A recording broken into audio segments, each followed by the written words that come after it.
Diesel मिळालं नाही म्हणणं चुकीचं, पण कारवाई करू. आरोग्यमंत्र्यांचं विधान गर्भवतीच्या पोटात बाळ दगावल्याचं प्रकरण तापणार. हिंगोलीत एका गर्भवती महिलेवर आभाळ कोसळले. केवळ डिझेल नसल्यामुळे तिला रुग्णवाहिका नाकारण्यात आली. त्यामुळे या महिलेच्या पोटातलं बाळ दगावल्याची धक्कादायक घटना समोर आली आहे. आणि या घटनेमुळे संपूर्ण राज्यात एकच खळबळ उडाली आहे. तसेच या प्रकारावर एकच संताप व्यक्त केला जातो आहे. तर या प्रकारामुळे प्रशासनाची झोप उडाली आहे.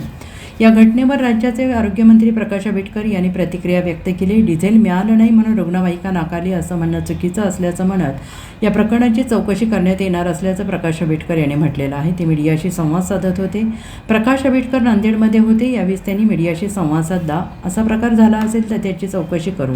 डिझेल मिळालं नाही म्हणून उपचार झाले नाहीत असं म्हणणं चुकीचं होईल. वस्तुस्थिती बघून कार्यवाही करू. कारण रुग्णवाहिकेच्या डिझेलसाठी निधीची तरतूद आहे. यासाठी मनुष्यबळ आहे. आम्ही जे योग्य इन्फ्रास्ट्रक्चर उभं केलं आहे त्याचा समाजाला योग्य उपयोग झाला नाही तर त्याच्याबद्दल चौकशीचे आदेश देण्यात येतील. ज्या चुकीच्या गोष्टी झाल्या असतील त्यावर आम्ही कारवाई करू असं प्रकाश आंबेडकर यांनी म्हटलेलं आहे. आणि त्यामुळं गर्भवती महिलेला उपचार मिळाला नाही, त्यामुळे त्या महिलेच्या पोटातलं बाळ दगावलं गेलंय. काय सांगणार? असा प्रकार झाला असेल तर त्याची चौकशी करू.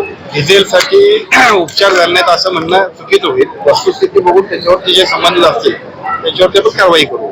कारण या सगळ्यासाठी निधीची तरतूद आहे, यासाठी मॅनपॉवर आहे, यासाठी सगळ्या आम्ही जर काही इन्फ्रास्ट्रक्चर उभा केला असेल आणि त्याचा योग्य पद्धतीचा जर उपयोग नाही झाला समाजाला तर याच्याबद्दलची वस्तुस्थिती चौकशी करण्याचे आदेश आढळतात आणि ज्या चुकीच्या गोष्टी झाल्या असतील त्याच्यावरती कारवाई करू. Bureau report SBN Marathi, Hingoli.